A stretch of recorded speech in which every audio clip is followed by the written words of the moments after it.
어려운 일 당할 때 나의 믿음 적으나 의지하는 내 주를 더욱 의지합니다.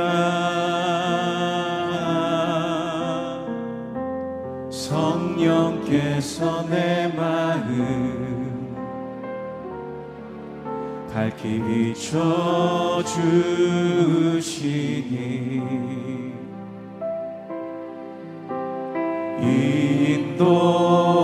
인도하심 따라서 주만 의지합니다. 세월이 지나갈수록 의지할 것은 예수뿐일세. 무슨 일을 만나도 예수 의지합니다. 아멘. 그러면 우리가 보고 당신을 믿도록 행하시는 표적이 무엇이니까? 하시는 일이 무엇이니까? 기록된 바 하늘에서 그들에게 떡을 주어 먹게 하였다 함과 같이 우리 조상들은 광야에서 만나를 먹었나이다. 내가 진실로 진실로 너희에게 이르노니 모세가 너희에게 하늘로부터 떡을 준 것이 아니라 내 아버지께서 너희에게 하늘로부터 참 떡을 주시나니 하나님의 떡은 하늘에서 내려 세상에 생명을 주는 것이니라. 주여, 이 떡을 항상 우리에게 주소서. 나는 생명의 떡이니 내게 오는 자는 결코 줄이지 아니할 터이요 나를 믿는 자는 영원히 목마르지 아니하리라. 그러나 내가 너희에게 이르기를 너희는 나를 보고도 믿지 아니하는도다 하였느니라. 아버지께서 내게 주시는 자는 다 내게로 올 것이요 내게 오는 자는 내가 결코 내쫓지 아니하리라. 내가 하늘에서 내려온 것은 내 뜻을 행하려 함이 아니요 나를 보내신 이의 뜻을 행하려 함이니라. 나를 보내신 이의 뜻은 내게 주신 자 중에 내가 하나도 잃어버리지 아니하고 마지막 날에 다시 살리는 이것이니라. 내 아버지의 뜻은 아들을 보고 믿는 자마다 영생을 얻는 이것이니 마지막 날에 내가 이를 다시 살리리라. 할렐루야. 오늘 새벽 기도의 자리 가운데 나오신 모든 분들을 주님의 이름으로 환영합니다. 여러분, 빵집에 빵이 없게 되면 어떻게 될까요? 성경을 보면 빵집에 빵이 없는 시간이 찾아온 때를 기록하고 있는 장면이 있습니다. 바로 룻기인데요.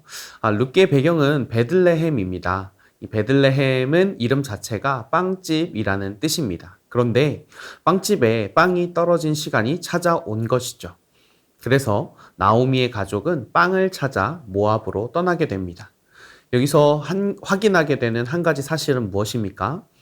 아무리 좋은 빵집이라도 빵이 없으면 공허함이 찾아오고 그 공허는 사람을 움직이게 한다는 것입니다. 이와 비슷하게 오늘 본문의 군중들 역시 공허와 배고픔을 안고 예수님께 달려왔습니다. 다만 이들은 빵이 없어서가 아니라 빵을 이미 먹고도 또 다른 빵을 위해 예수님을 찾아왔다는 사실이죠. 여러분, 여기서 질문이 생깁니다. 빵이 없을 때 사람들은 빵을 찾아 움직이기 마련입니다. 그런데 빵을 먹었는데도 계속 허기가 남는다면 그건 무엇이 문제일까요?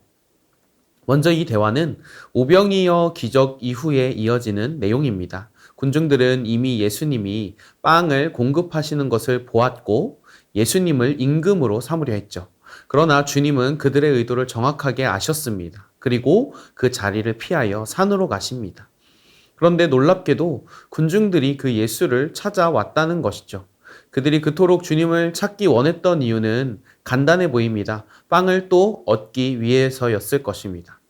또 한편으로 보면 이 당시 군중들은 정말 간절함으로 주님을 찾아온 것처럼 보이기도 합니다.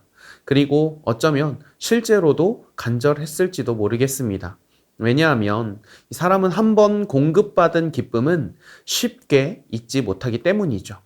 그런데 여러분, 한 가지 이해가 되지 않는 것이 있습니다. 바로 30절의 말씀인데요. 그들이 묻되 그러면 우리가 보고 당신을 믿도록 행하시는 표적이 무엇이니까 하시는 일이 무엇이니까? 이 말은 무슨 말입니까? 예수님께 먼저 보여달라는 것이죠. 여러분, 오병이어라는 엄청난 기적을 체험한 군중들은 예수님을 찾아와 또 다른 표적을 왜 구했을까요? 심지어 그들은 과거 모세 시대 때의 만나 이야기까지 꺼내며 마치 예수님을 시험하는 듯한 태도를 보입니다.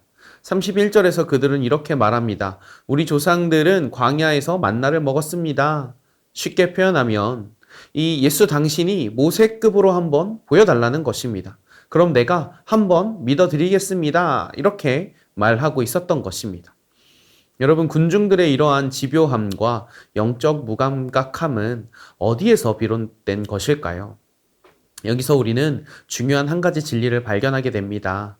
우리의 영혼이 생명의 빵으로 채워지지 않으면 사람은 이 보이는 표적과 물질적인 빵을 신앙의 본질로 착각하게 된다는 것입니다. 구약의 이스라엘 백성들을 떠올려 보십시오. 만나가 처음 주어질 때 백성들은 믿음으로 구한 것이 아니라 원망 속에서 구원 요구했었습니다. 시편 78편에서도 이 만나에 대하여 이야기하는데, 만나는 하늘에서 내린 양식이다 라고 말하면서도 그 많은 공급 속에서 백성은 여전히 하나님을 신뢰하지 못했다라는 사실을 함께 기록하고 있습니다. 그러니까 이 만나 이야기는 사실상 표적이 더 크면 이 믿게 된다라는 이 근거를 보여주는 것이 아니라 오히려 표적이 있어도 마음으로 하나님을 믿지 못하게 되면 믿음의 길로 걷지 못한다라는 것을 증거하게 되는 이야기라는 것입니다. 그래서 오늘 주님이 말씀하시는 것입니다. 영원한 믿음의 길로 걷게 하실 생명의 빵인 예수 그리스도로 채워지지 않으면 사람은 표적과 빵을 신앙으로 착각할 수 있다고 말이죠. 룻기를 보아도 그 사실을 알 수 있습니다. 룻기 1장 6절에 보면 나오미가 돌아오는 이유에 대하여 이렇게 증언합니다. 여호와께서 양식을 주셨다는 소식을 들었다. 이것으로서 알 수 있는 사실은 무엇입니까? 이 결국 베들레헴이라는 빵집을 채운 해답은 이 장소의 이동이 아니었다는 것입니다. 하나님께서 주신 양식이 베들레헴이라는 빵집을 가득 채웠다라는 것이죠. 마찬가지입니다. 오늘 우리의 신앙의 공허함 역시 더 많은 표적이 아니라 예수님 자신, 바로 생명의 빵이신 예수께 있음을 확인시켜주고 계신 것입니다. 주 안에서 사랑하는 성도 여러분, 이 새벽 우리의 영혼이 그리스도로 채워지지 않으면 표적과 빵을 복음으로 이 바꿔치기 할 수 있다는 사실을 기억하며 나아가는 새벽 기도의 자리가 되시기를 바랍니다. 이제 무리들은 과거 조상들이 먹었던 만나를 보이며 더 큰 표적을 요구하였습니다. 그러나 이제 예수님은 표적을 보이라는 이 군중들을 향하여 새로운 소식을 전하십니다. 마치 나오미가 귀향을 결심하게 된 결정적인 이유가 하나님께서 양식을 주셨다는 새로운 소식이었던 것처럼 군중들에게 너희들이 지금까지 알던 육체의 빵을 넘어선 참된 빵에 대한 새로운 소식이 있다라고 말씀하고 계시는 것입니다. 32절의 말씀입니다. 예수께서 이르시되 내가 진실로 진실로 너희에게 이르노니 모세가 너희에게 하늘로부터 떡을 준 것이 아니라 내 아버지께서 너희에게 하늘로부터 참떡을 주시나니. 먼저 예수님은 그들의 시선을 바로 잡으십니다. 첫째, 원인을 바로 잡으십니다. 모세가 준 게 아니야. 하나님이 하신 일이야 라고 말하죠. 둘째, 초점을 바로 잡으십니다. 그때 빵도 중요했지만 지금 더 중요한 게 있다. 하나님은 참된 빵을 우리에게 주신다라는 것입니다. 따라서 그때의 빵에서 멈추지 말고 지금 하나님이 주시는 참된 빵을 보라는 것입니다. 그리고 33절에서 하나님이 주시는 빵을 이렇게 정의하십니다. 33절입니다. 하나님의 떡은 하늘에서 내려 세상에 생명을 주는 것이니라. 여기서 결정적인 변화가 일어나죠. 무리들이 생각한 빵은 물건이었습니다. 눈에 보이는 거였어요. 그러나 예수님이 말하는 빵은 생명을 주는 분이라는 것입니다. 이제 빵은 더 이상 무엇이 아니라 누구가 되는 시선의 변화를 준 것이죠. 여러분, 그런데 34절에 보면 무리들의 반응이 있습니다. 무리들이 어떻게 반응합니까? 주여, 이 떡을 항상 우리에게 주소서라고 말합니다. 여러분, 이 대화에서 이 미묘하게 어긋나는 대화의 간극이 느껴지십니까? 예수님은 생명을 주는 이 인격에 대하여 말씀하고 계시는데 군중들은 여전히 소비할 수 있는 물건에 대하여 말하고 있다는 것입니다.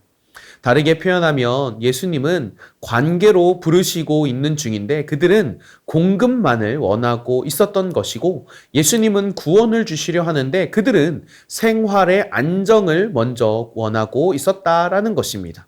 결국 예수님은 35절에서 빵의 실체를 정면으로 선언하십니다. 어떤 빵을 줄까가 아니라 누가 너희를 살리는가 라는 것을 말씀하고 계셨던 것이죠. 35절의 말씀입니다. 예수께서 이르시되 나는 생명의 떡이니 내게 오는 자는 결코 줄이지 아니할 터이요 나를 믿는 자는 영원히 목마르지 아니하리라. 여기서 예수님은 빵을 주는 분 정도가 아니라 예수님은 빵 자체다라고 말씀하십니다. 그리고 그 빵을 취하는 방식도 알려주시는데요. 내게 오는 자는 나를 믿는 자이다 이렇게 말씀하시죠. 여기서 예수님께 온다라는 것은 어떤 장소로 이동하는 것이 아니라 우리의 영혼이 그리스도께로 나아가는 것, 내 공로를 내려놓고 내 조건을 내려놓고 그리스도가 나의 생명입니다 라고 예수 그리스도를 붙드는 것을 말하는 것입니다. 아들을 본다는 것도 단순히 눈으로 본다는 뜻이 아니라 그분이 하나님께로부터 오신 구원자이심을 알아보고 신뢰하고 붙드는 것을 포함하는 것이죠. 문제는 무엇입니까? 36절이죠. 그러나 내가 너희에게 이르기를 너희는 나를 보고도 믿지 아니하는도다 하였느니라. 이 생명의 빵 자체이신 그리스도를 직접 보았음에도 불구하고 믿지 않았다는 것입니다. 표적이 부족해서가 아닙니다. 더 많은 증거를 얻으면 믿을 것 같지만 사실은 마음이 하나님을 원하지 않았기에 증거가 늘어도 하나님께 가지 않았다라는 것입니다. 여러분, 그러면 질문이 생기죠. 누가 예수를 믿게 되는 것입니까? 누가 예수 그리스도께 오게 되는 것입니까? 37절에서 예수님은 놀라운 확신을 우리에게 주십니다. 아버지께서 내게 주시는 자는 다 내게로 올 것이요 내게 오는 자는 내가 결코 내쫓지 아니하리라. 여러분, 여기에 두 겹의 은혜가 있습니다. 첫째, 오게 하시는 은혜입니다. 아버지께서 내게 주시는 자는 다 내게로 올 것이다. 믿음의 시작은 내 결심의 강도가 아니라 아버지의 은혜로 이렇게 달려있다라는 것입니다. 둘째는 받아주시는 은혜입니다. 내게 오는 자는 내가 결코 내쫓지 않겠다라고 하신 이 말씀은 주님께 온 사람은 조건 때문에 밀려나지 않는다는 것이죠. 결코 주님은 어떠한 조건 때문에 상황 때문에 우리를 내치시지 않으실 거다라고 말씀하고 있는 것입니다. 여러분, 예수님께서 이렇게 확신 있게 말씀하실 수 있는 이유가 무엇입니까? 38절이죠. 내가 하늘에서 내려온 것은 내 뜻을 행하려 함이 아니요 나를 보내신 이의 뜻을 행하려 함이니라. 오히려 하늘의 하나님 아버지로부터 예수님께서 구원을 이 아버지로부터 보내심을 받으셨고, 그리고 구원 사역의 완성자가 예수님이다 라고 말하고 있는 것입니다. 그리고 그 아버지의 뜻은 무엇입니까? 39절, 40절의 말씀입니다. 나를 보내신 이의 뜻은 내게 주신 자 중에 내가 하나도 잃어버리지 아니하고 마지막 날에 다시 살리는 이것이니라. 내 아버지의 뜻은 아들을 보고 믿는 자마다 영생을 얻는 이것이니 마지막 날에 내가 이를 다시 살리리라 하시니라. 하나도 잃어버리지 않는 것, 마지막 날에 다시 살리는 것이 바로 하늘 아버지의 뜻이었고, 결국 예수님은 그 뜻을 이루시기 위해 끝까지 순종하셨고, 우리의 참 만족이 되시기 위해, 생명의 빵이 되시기 위해 자기의 몸을 내어주시는 길로 걷게 되신 것입니다. 주 안에서 사랑하는 성도 여러분, 예수님의 빵은 하루짜리 만족의 빵이 아니라 마지막 날까지 이어지는 구원의 빵이다라고 선언하고 계십니다. 단지 오늘 하루 배부른 정도가 아니라 영원한 배부름임과 동시에 영생과 부활이라고 선언하고 계신 것이죠.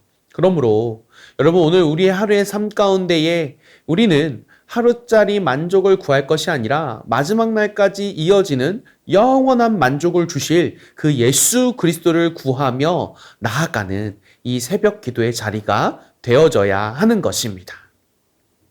이제 우리가 다시 서론으로 돌아가 보겠습니다. 빵집에 빵이 없을 때 우리는 어디로 갑니까?